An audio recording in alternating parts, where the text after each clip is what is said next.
broken, now canes in the waves getting frozen. Any jail that I went down in, black minutes got drones in. He had a phone and I did, so I rolled it. Win, and I'm all in, hoping, focused. I come a long way from walking with the roaches, fighting with the screws, trying to plug my phone quick. Security moves, always getting ghosted. Seen the whole country on sweatbox road trips. Cuffs on my wrist, not knowing where my next home is. Yo, this is the Scarcity Studios YouTube channel. Please don't forget to like, comment, share and subscribe. And our sponsors at Alpha Claims and Hire Birmingham, the leading and best accident management company. Get a replacement car anywhere in 1 hour.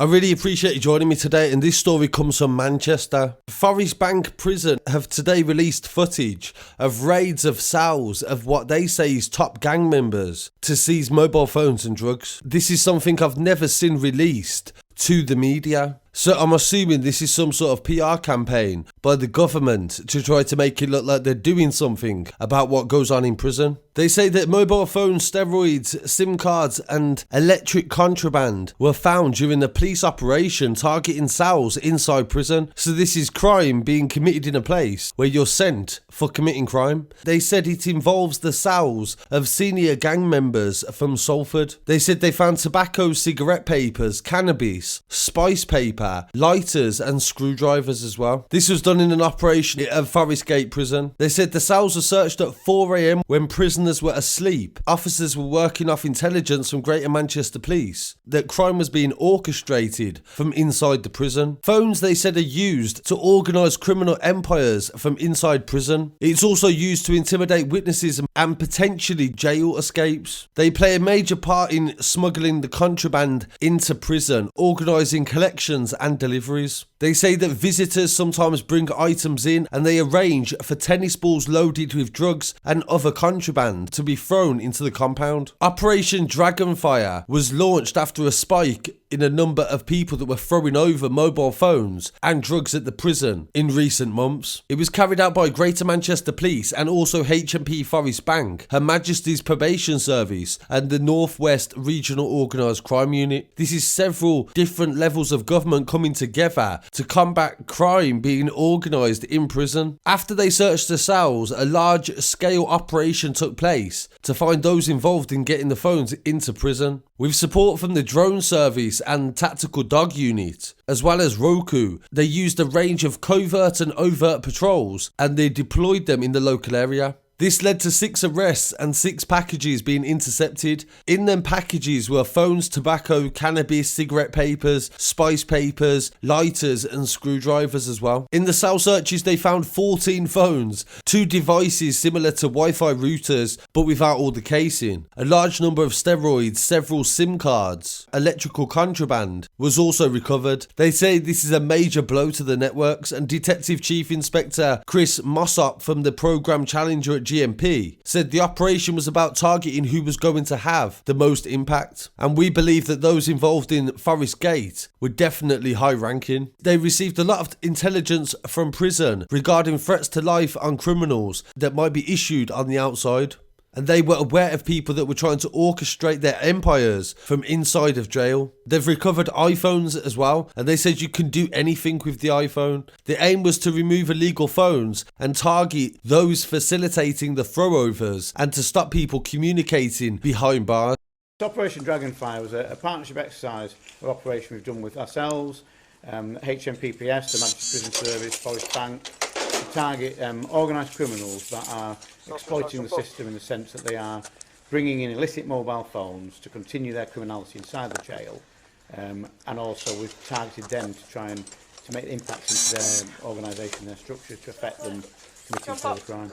It involved a number of targeted cell searches, which were intelligence-led against the highest threat individuals, followed up by a throw-over operation over the weekend where we thought that organised criminals might try and get phones back inside the prison, which has resulted in the recovery of mobile phones, drugs, chargers and stripped down Wi-Fi routers. Now it will involve a wider investigation into the people behind that were setting up these throwovers and the onward prosecution for people that have had phones that we've recovered inside the prison. Those that are making contact between each other in prison will be cautioned and advised that they are breaking the law, they said, and the consequences of doing so can be prison time. Popular phones that are used in prison now are Zanko phones. They are very small phones that you can easily smuggle in various different ways. This is also known as a tizzy as well. They are only 3/4 of an inch in size, and they have hardly any metal components in them, and they often beat metal detectors. They cost only £20 on the outside, but inside prison they are bought and sold for anything from £350 to £500 each. iPhones can cost anywhere between £1,000 and more inside prison. Detective Chief Inspector Mossop said, "We've become aware of alternative ways that people are smuggling things into prison, and the suspension of social visits due to COVID-19 pandemic is due to be linked to an increase in this method. Phones smuggled into the prison are a risk to the wider public. If offenders have unlimited access to unmonitored phones, they are able to continue organising crime and coordinate further criminal activities inside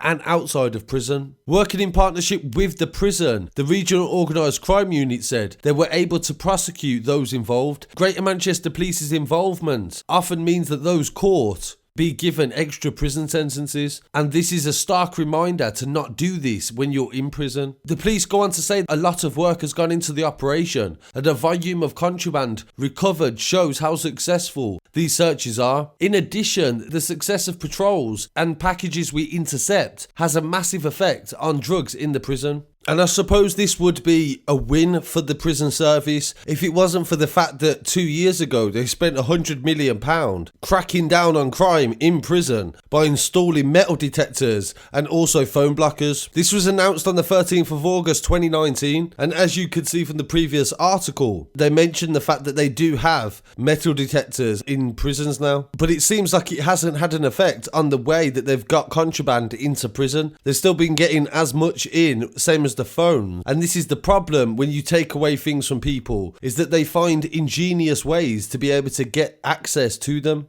So £100 million of taxpayers' money was spent preventing mobile phones and crime in prison, and in actual fact it's increased since that time. In January of 2020, a report by the Independent newspaper said that twice as many prisoners were developing drug problems as 5 years ago. An analysis of a think tank called Reform shows 1 in 7 prisoners are becoming addicted to illicit substances while in prison. This has risen from 6% to 15% in a 5-year period. The findings, based on an annual report by Her Majesty's Inspector of Prisons, has prompted concern over the past 3 years that the government's radical reform is not equipped to disrupt drug supply. Recent inspection reports for individual prisons have raised repeated concerns there is not enough done to curb the problem, and a review of HMP Liverpool this week found that the prison had seen some dramatic improvements, but there were still many drug issues and drugs were entering the prison. And this is further supported by an article from 2020 October, when Birmingham inmates were getting letters laced with drugs. More than 300 pages of solicitor letters were laced with drugs and sent to inmates inside the prison. And HMP Birmingham was, in a report, said the standards were the worst that they'd ever seen inside a prison. So it's quite embarrassing, the actual levels of failure that this has actually resulted in over the past few years. So I thought that was some really interesting news, and I'd like to hear everyone's opinions on it. Please don't forget to like, comment, share and subscribe. Follow us on social media as well. That is the best way to get in touch with us, to send us your stories. Don't forget you can @ us in stories on Instagram and we will repost them on our feed.